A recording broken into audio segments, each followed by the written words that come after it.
Hi, I'm Jeff Ray, your host for Economic Outlook. Thanks for joining us each week as we discuss the region's most important economic development initiatives with a panel of experts. At the University of Notre Dame Mendoza College of Business 10 Years Hence initiative, speakers explore issues, ideas, and trends likely to affect business and society over the next decade. Today we're focusing on one of their most recent programs called Powering the Future, Reimagining the Grid for Tomorrow. Recent announcements across Indiana and our region about data center projects by AWS and Microsoft have people asking a lot of questions about the power grid. Today we're diving deeper into the power grid with a couple of speakers who recently spoke on the topic at the University of Notre Dame as part of the 10 Years Hence initiative. Joining me today for that discussion are Sunny Elaboa, the Senior Vice President, Chief Strategy and Sustainability Officer at Exelon, Gene Jones, the Executive Vice President, Chief Financial Officer at Exelon, and Jim O'Rourke, the teaching professor, management organization at Mendoza College of Business. Guys, thank you for being here today. Thanks for having us. We really appreciate just grabbing your time. We're happy we're in town to be able to have this discussion. Jim, let me come your way for a little bit. Just to help us understand your role at Mendoza and a little bit about the 10 Years Hence initiative. Thanks, I appreciate it. Thanks for your time. I came to Notre Dame as a faculty member about 35 years ago. I formerly was a student here.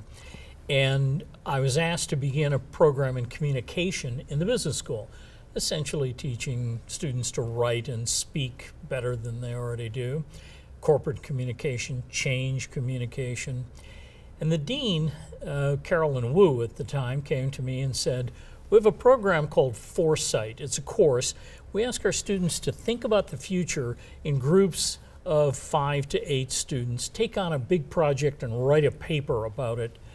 And it occurred to me that they were mostly dependent on things they could look up on the internet and find in the library. I wanted them to meet people who actually thought about the future for a living, who did this for a living. So this is our 22nd year with a course called 10 Years Hence. It's a lecture series open to the public. They're welcome to come in if they like. We had probably 15, 18 members of the community this morning who came to sit in. The topics we take up are different each year. We've talked about artificial intelligence. We've talked about privacy. We've talked about life beyond Earth and mining the asteroids and a variety of those things. This year, the theme is innovation. So we're talking about how you make something new again and how you create something new. And the first of our speakers were Sunny and Gene. We have 7 more speakers, so let me put in a plug. If you would like to come here, our next speakers, go to 10 Years Hence Notre Dame as a Google search string. And up comes the entire list of everyone there. And it'll also have the last 20 years worth of speakers. There's some pretty impressive people there.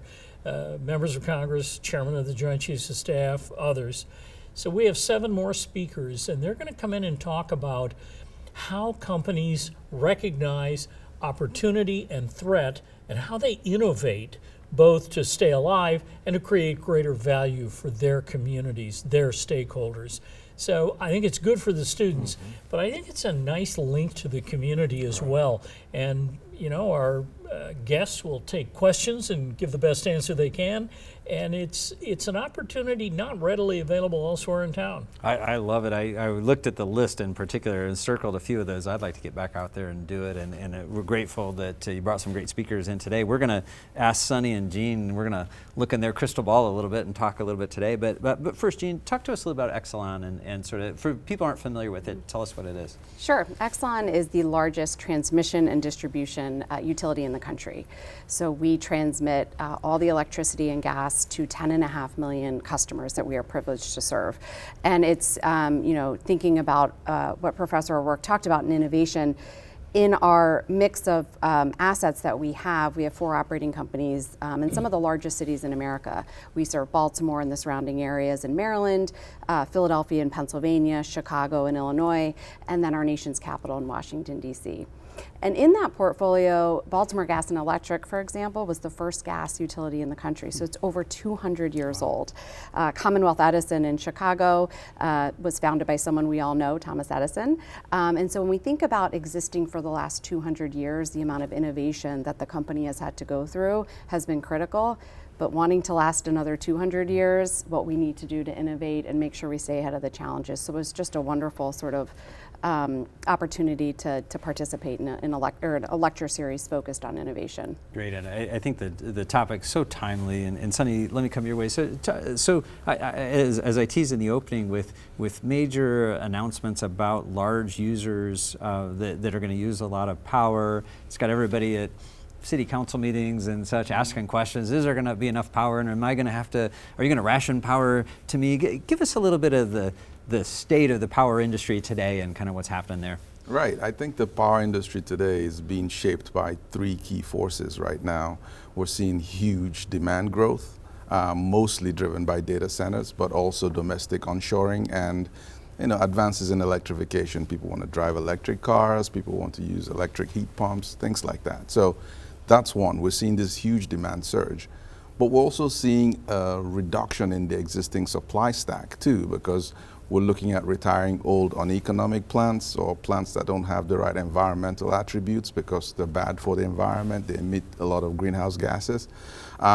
It's such a funny time to have that coincidence of like huge demand and shortfall in supply, and that is the tension that you're seeing and people are actually responding to. And in addition to both of them, we're dealing with all of this at a time when we're seeing unprecedented challenges with the weather, particularly due to the longer term effects of like climate change. So you're navigating building a resilient grid at a point where you're having supply shortfall and huge spikes in demand. What that means is we just have to be innovative. We just have to think about how we bring new supply to the market. We have to figure out how we optimize demand, and we also have to figure out how we keep the grid resilient and reliable and keep all of this huge trifecta, all affordable to all aspects of society. And that to me is why you're getting a lot of this feedback on people getting anxious about it. Yeah, and it's interesting, come your way and stay with this thought, because we kind of joke about this crystal ball and needing to be looking at your crystal ball, because these things don't happen very quick. They're not inexpensive. So a lot of things have to happen for you to be ready to meet that need. Talk a little bit about, just as a company, how you prepare yourself for this rapidly changing environment. Absolutely. So we have economic development teams in all of our operating companies, and they are working directly with not only our everyday customers and seeing changes in electrification usage, but more notably with the data center companies. And we want that economic development. It's great for our communities, for taxes, for jobs, et cetera. But as we bring in that demand, making sure that we understand what's real, what's not real. I think there's a lot of questions too. We get questions from our policymakers, is there double counting here? And so for example, in Chicago area alone, through our economic development teams, we have 11 gigawatts of what we call high certainty data center load coming in within the next 10 years. That could realistically double the demand that we see today in the Chicago area. Now, it's not going to come in all overnight, but we also know if that's going to come in over the next 10 years, and it may take at its fastest 5 to 6 years to build another plant in the service territory. That modeling that we do, working with the customers, seeing what they're seeing, modeling out the time of the demand coming online, and sharing that with who we work with in partnership with PJM, who's our regional transmission organization, letting them see what we see so that they can send the right price signals to generators to start building. And I think we're at a very pivotal point where if you don't start to see generators start to build, we might start to see other sort of forces come in to try and think of more innovative ways, whether it's Pennsylvania and Texas are looking at cheaper financing for generators given the high interest rates. You may have different players come in and start building, some of the hyperscalers. A regulated utility like us may be asked to step in and build generation. So there's a coming together of all parties to say, how do we come up with the most cost-efficient solution? Because here's the demand we're seeing, and we know the supply needs to start keeping pace with that demand. Sonny, I want to come your way and maybe just have an overall power discussion. So, and so I think here in Indiana, just as an example, we're very reliant on coal, and everybody says we got to get rid of coal. And then we start seeing solar pop up, but people say, I don't want to see solar panels though in my neighborhood. And then we have, and it's too cloudy here in the wintertime too, right? And, no, I'm just joking. We're from Chicago, yeah. Yeah, but and then wind, and then we have 2 nuclear plants not too far from here. One who is ready to be decommissioned, who's now being recommissioned because it's needed. We've seen 2 major investments in power plants to help feed the grid. Just talk to us a little bit about kind of maybe the variety of some of those power sources, and from a utility perspective, kind of how you're approaching those different mediums there. Right. I mean, just thinking about it, there are some plants that run 24/7.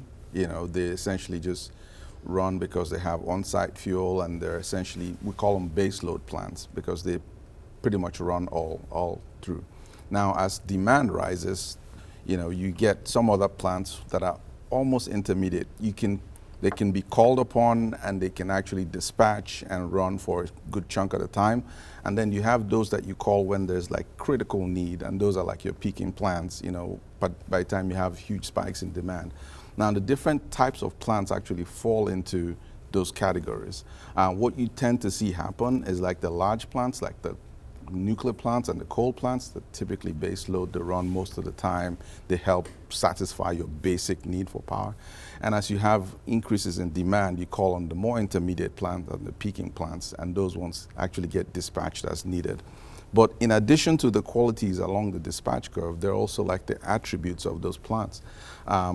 Things like renewables, like wind and or solar, they actually generate energy when the renewable resource is available. If you have right wind speeds or you have the sun shining, obviously they generate energy.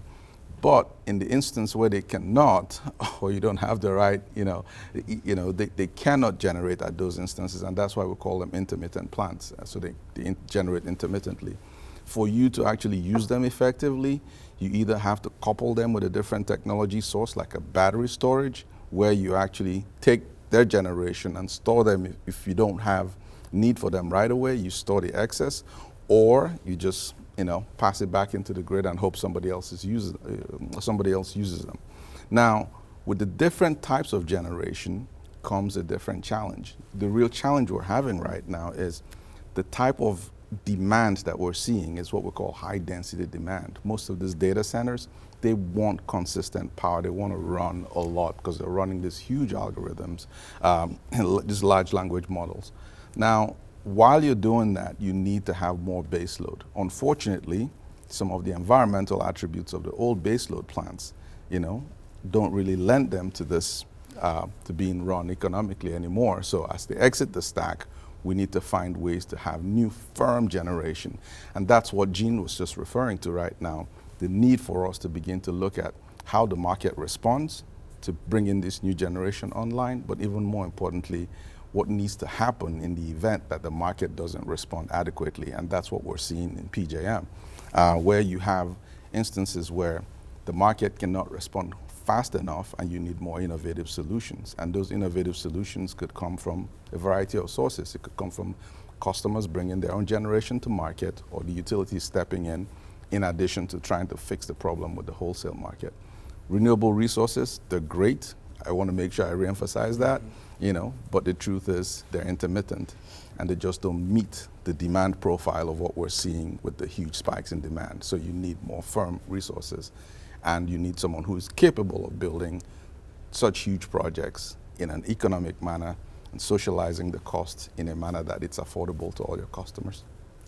Jim, let's come your way. So you had a chance to hear both of them, to see students, interact. What's on the mind of people at the university as they're hearing this discussion this morning? Well, one thing the university wants to do is walk the walk.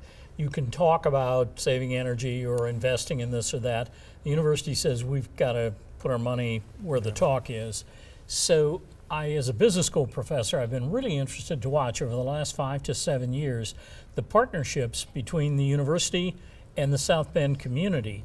One of them was on a hydroelectric power opportunity in which we diverted the St. Joseph River briefly in order to dig a large hole and put in generation capacity, cover it up, and then revert the river to run over it. So it is continuous generation. It's not a lot, but it's important. And the second of the most recent initiatives has been in geothermal.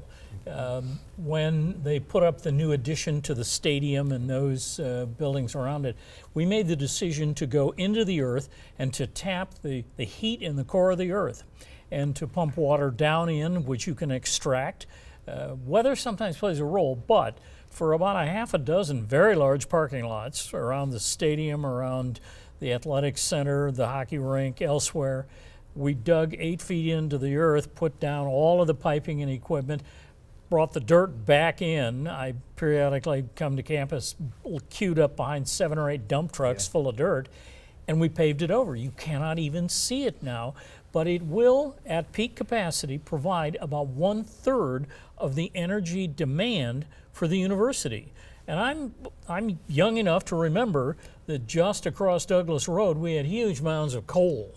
And we would shovel that into the energy plant and we would say, well, good luck to the environment. But now that mound of coal is gone. We're looking at renewables, but as Sonny said, we recognize those in some ways can be intermittent. I like hydro. That river just keeps flowing, and the earth is not going to go cold at the core anytime soon. So I like the steady base load to that. But the university is always on the lookout for ways to collaborate with the community in what is in everybody's best interest. Yeah, interesting. We just had Paul Kemp from the university on talking solar, even new solar field on the west side of campus there by the WNDU studios. So a great testament to all the different things, and a nice example of, as a community, we've got to have But power it come shows from a the lot of different students sources. day in and day out what you can do Right. if you put your mind to it. And if they say, well, if a small university in the middle of the Midwest can do this, I can do it back in my hometown. Yep.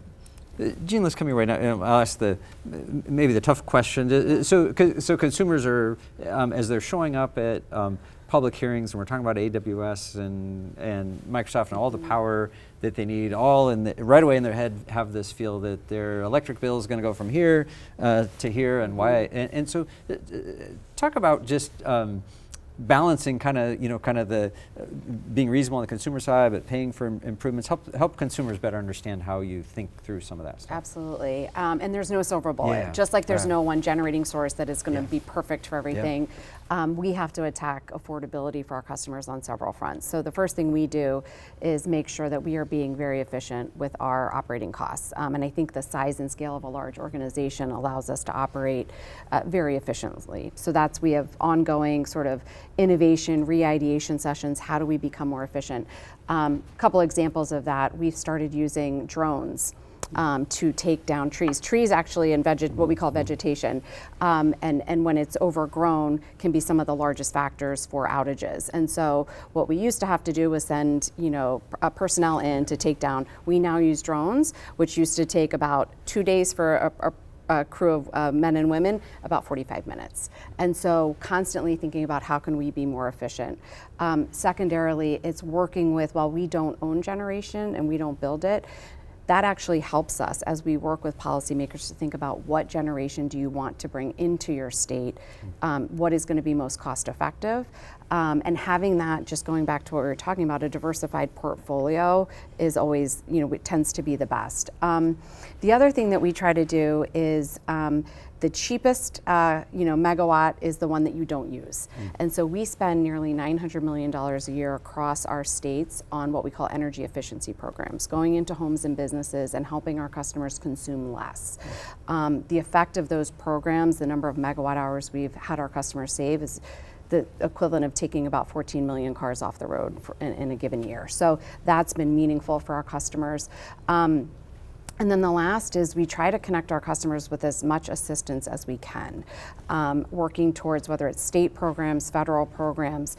Over the last several years, we've increased the the amount coming to our customers by 20% back to back. So these are low-income housing energy assistance programs, et cetera, making sure those dollars come to our customers and they know how to get them. So no one silver bullet, but it's something that keeps all of us as a leadership team up at night, because what we also know is while there is a cost to this energy transition, there's a cost to not doing it. So you look at some of the storms that we've seen.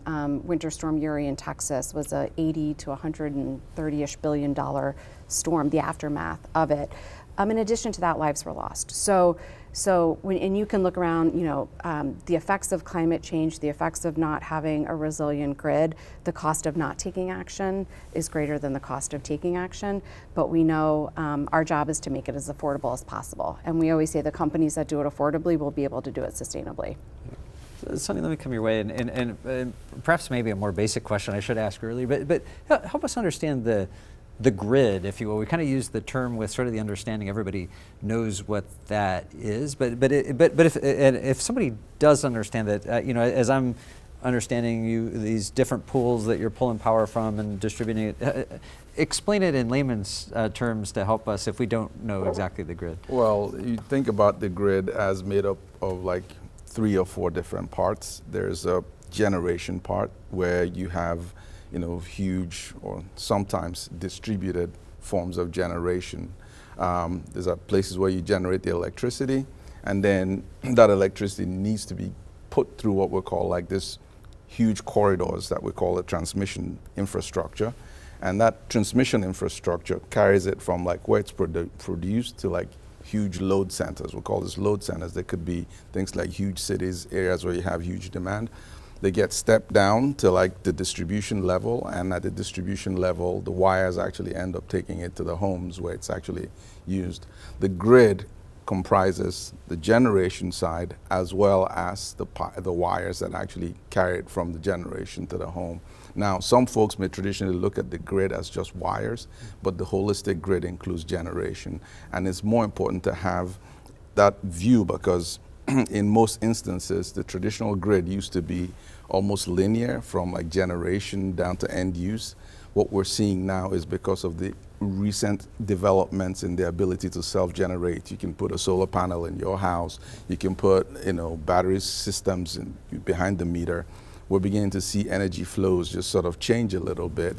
So grid now includes not just the ability to generate at a location and get to another location, but the ability to optimize what happens a little bit behind the meter as well.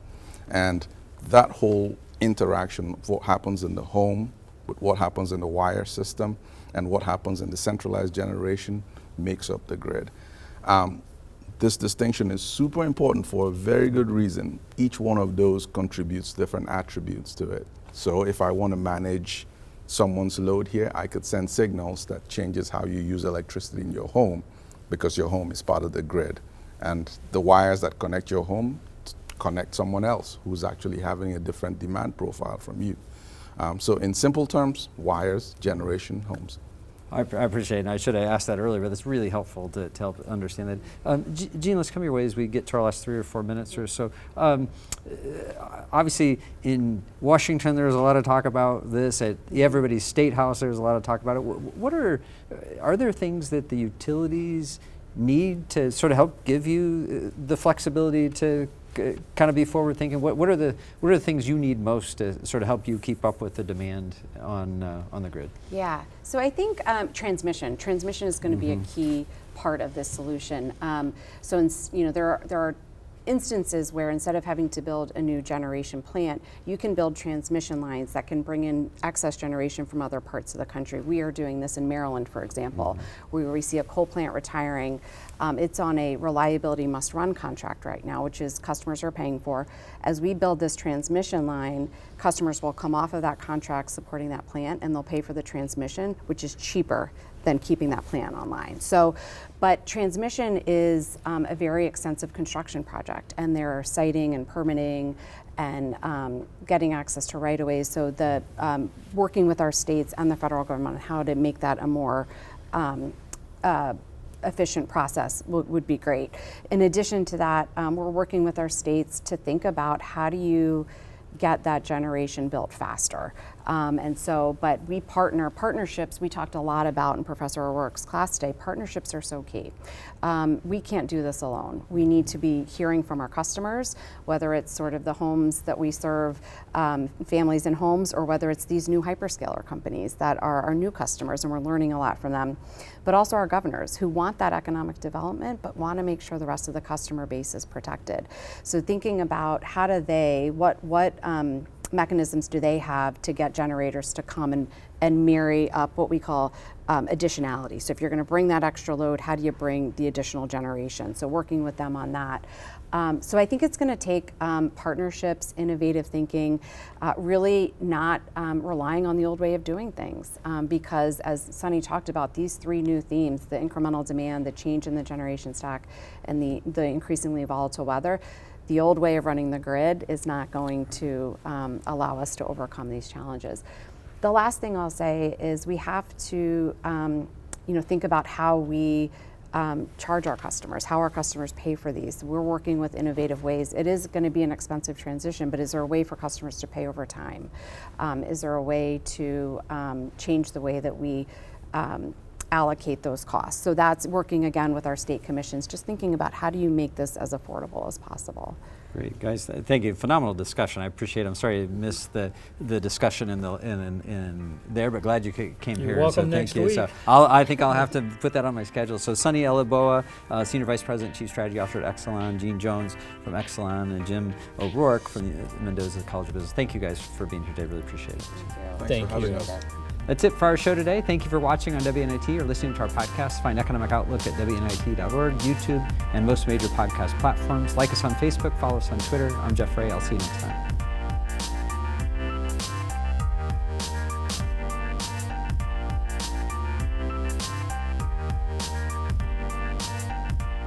This WNIT local production has been made possible in part by viewers like you. Thank you.